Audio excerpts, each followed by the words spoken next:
I have to do the two. Yeah, no, that's all right. Yeah, I already did. Oh, we're recording now. Okay, this is Falmouth Polka, as played by the Methodist. Oh wait, where are we? Where are we? What's this group called? The Early Learning Forum.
There's an intro part.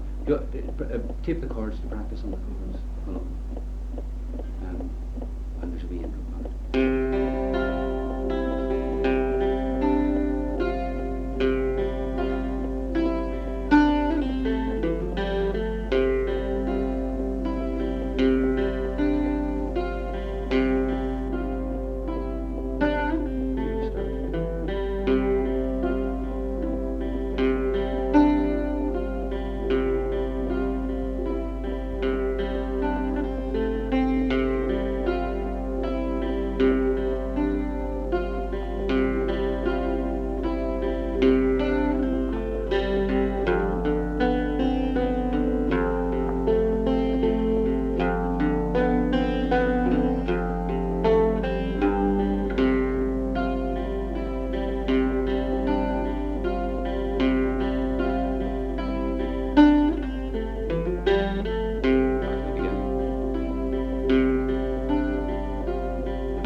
Just do that wee bit, B minor bit again, because I don't think I did it quite right now.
Well, I mean, we're doing that first tune. And steps did lead me down by the forest station, the meadow and green lawn. I heard great lamentations that the weavers they were made, saying we'll have no more engagements with the boys of Mullingar. Nice tune, good. Good nice to pull up. In the spotlight tonight. I guess I haven't really told you about my Christmas and New Year. I had a really nice Christmas staying with my flatmate's family in Sydney. We just did lots of sightseeing and going out and spending days on the beach, and in fact spent all the Christmas day on the beach, and it didn't feel like Christmas because the weather was so different, and Anna's family don't really celebrate Christmas much, but I had a really good time. I enjoyed it, and then I went off up to Bundaberg, and I had a great time there. Such great people, the volunteers. They seem quite different from a lot of the people I know at Armadale. A lot of them were city folks, with many of the same interests that I have that a lot of people in Armadale don't have. And the work wasn't hard. It was very enjoyable, especially talking to tourists. I was surprised that I enjoyed the interpretation part of this a lot more than the sort of measuring turtles and that. And we spend most of the time walking up and down the beach explaining to tourists about the best way to watch turtles and to find them, and then when turtles are up on the beach, explaining to people what's happening and having to ask a million, answer or hundreds of questions on turtles. So you have to learn up all the info pretty quick to be able to answer them all. But then during the day, you just have the whole day free to laze around in the sun, although it was so hot you couldn't laze around the sun too much. Read. I read so many books, it was great. I read about 10 books in 2 weeks. It was a really good break, and I certainly did feel a lot more enthusiastic about work and everything when I came back from that. I was feeling pretty apathetic about everything in about November, I think it was. I had a really bad trip up at Wallaby Creek for some reason, and started thinking that my work wasn't worth a PhD and I should change to doing a master's and I'd be home sooner. And I was just looking backwards so much, thinking how much I enjoyed the past and not thinking about the future enough. And I remember doing just the same thing when I was first in Edinburgh, you know, looking back and thinking of all my friends back in Surrey and wishing I was there sometimes. And oh, it's so unproductive. So things have changed now and I'm feeling pretty good. I'd love to know how you're all getting on. I started wondering that the address that I've got is one that Andrew gave me before you actually moved into your flat, and I'm not sure that it's the right one or something, because I haven't heard from you for a while, but maybe when I get back there'll be a letter. I'd love to hear how you're all going and what you're doing now. I presume you're all still working in Edinburgh. I've heard from Pauline just before she went off to Pakistan with Wiley and that, and she sounded really excited about going. And Jude before she went off on her trip, and people seem to be finally, well, some people seem to be finally leaving the nest of Edinburgh. I still dream about going back to work there someday, but if I'm realistic, I should just have to go wherever I can find a job, and it's very unlikely to be in Edinburgh, I suppose. I've decided this is a much more relaxing way of writing a letter than sitting down and writing, which I really can't bother to do at the moment. I'm almost half asleep. If that's why my voice doesn't sound too enthusiastic. I got a tape letter from my sister for Christmas with about half an hour of the tape left on while Sarah was playing with Louise, her daughter. And it was great because I hadn't heard her talking or anything. She was only 5 months when I left, and she's walking and talking there. And it was so funny hearing Sarah trying to get her to talk and say things. And then there was a bit with her and Jeff and some other friends of ours. And they come back from the party all talking and wishing me a happy Christmas. And it's so nice to play tapes back and to hear people's voices. It's funny, you find yourself replying to them and interjecting like as if it was a phone call. Maybe you found yourself doing that now, I don't know. My mum also sent me a tape message, and she was really inhibited to start off with, but after a while she was gossiping away, like she filled the whole, 45 minutes worth of tape, and it was great.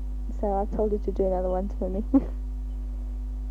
Mum and Dad have decided that they're going to come out to Australia for a holiday sometime, but I think if I'm coming home next Christmas they'll probably leave it a year after that before they come.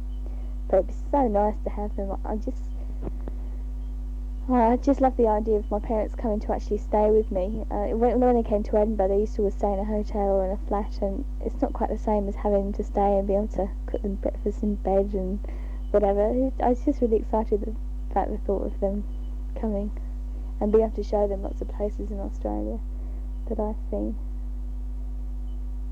It'd be really good for them both to have a good long holiday instead of the usual 2 weeks away where they hardly get time to relax before they have to come back again.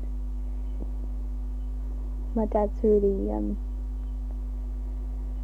under stress from his new job. It's even worse than the Shell one was, and that was the reason why he left Shell. He really wants to get out, but I think it's too frightened to do it almost, or feels he's too conscientious to do it or something. And then my brother's still unemployed and is getting pretty depressed about that. And so with the pair of them at home with Mum, it's difficult for her to keep her spirits up, I think. If it wasn't for Sarah and Louise to keep them amused, I think it would be in a really bad way.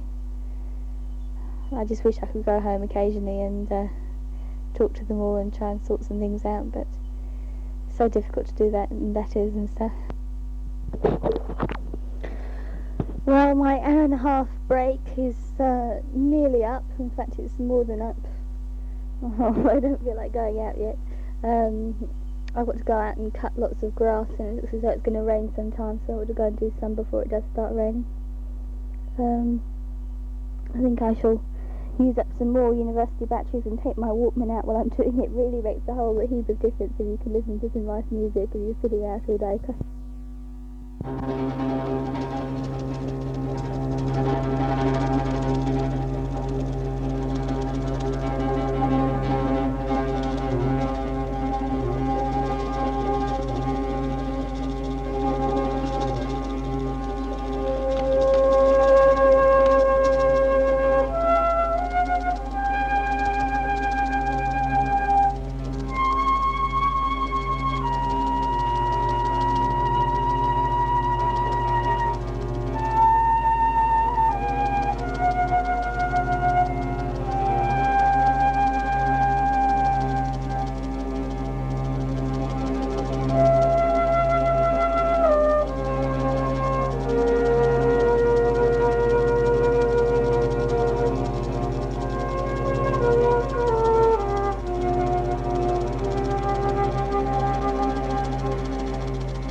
there, I think.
Why do you follow me around with that old way out? Tell me, you picked the wrong time to attack my precious dreams. My sentimental dreams of deliverance.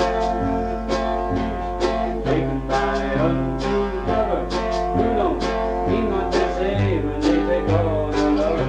Giving out 'cause they make it, they make it feel like you never meant that much when they give you love.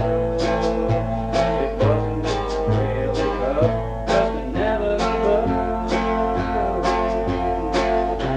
So walk down Morrison Street, but girls on the corner said you look too mean. These boys just cry when they mean what they say. They start to lose that evening hopeless life. They do it every time just to deliver us. Hey, Mr. Blues is back.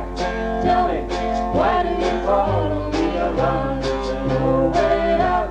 Tell me, you picked the wrong time to attack my precious dreams. My sentimental dreams of deliverance.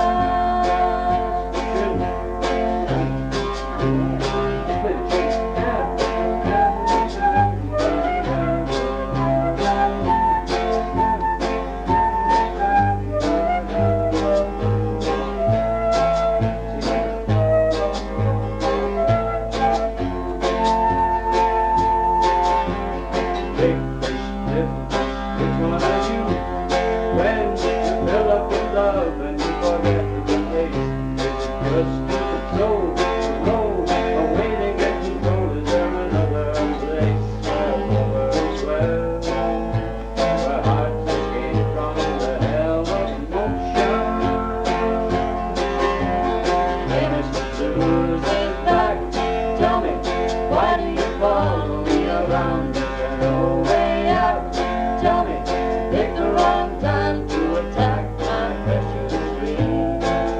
My sentimental dreams of deliverance.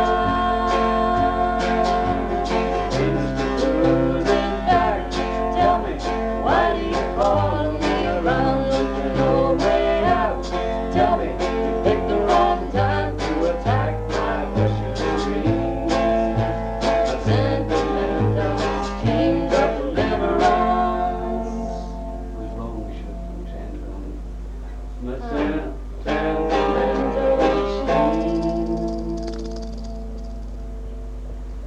to attack my precious dreams. Just saying.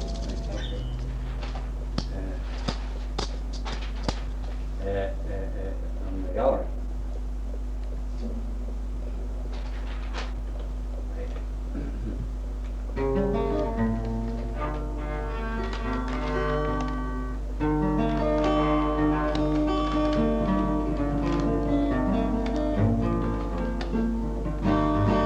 Should we do it right? Right?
Mighty voices drawing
flat then.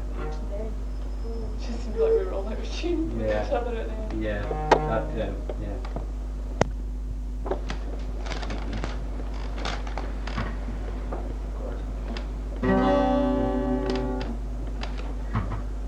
On a Monday morning, You start again, Joe. Yeah, you'll have to give us a notice on it. on a Monday morning early, as my wandering steps did lead me down by a farmer's station of meadow and green lawn, I heard great lamentations that the wee birds they were making, saying we'll have no more engagements with the boys of Mullabon. Squire Jackson was unequal for honour or for reason. He never turned a traitor nor betrayed the rights of man. But now we are endangered by a vile deceiving stranger who has ordered transportation for the boys of Mullabon. As those heroes crossed the oceans, I'm told the ship in motion did stand in wild commotion as if the seas ran dry. The trout and salmon gaping as the cuckoos left her station. Say farewell to lovely Erin and the hills of Mullabon. To end my lamentation, we are all in consternation. For want of education, I here must end my song. None cares for recreation, since without consideration we are sent for transportation from the boys